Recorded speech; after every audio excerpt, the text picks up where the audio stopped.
awesome job these last 2 nights. You're already way better than our previous night guard. He didn't even stand 2 nights before he brought a wrench to his shift and tried to destroy one of our animatronics.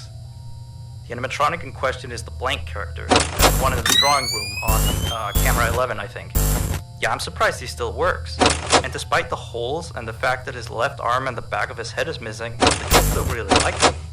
Anyway, ever since that day, Blank's been acting almost more strange than the other animatronics. Like, among other things, he seems to have developed this fascination with getting into the office through the ticket booth.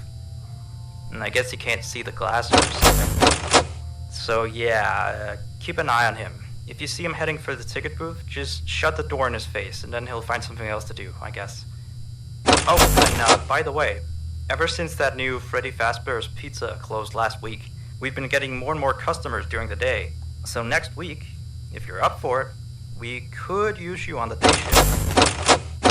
Think it over. We'll talk later.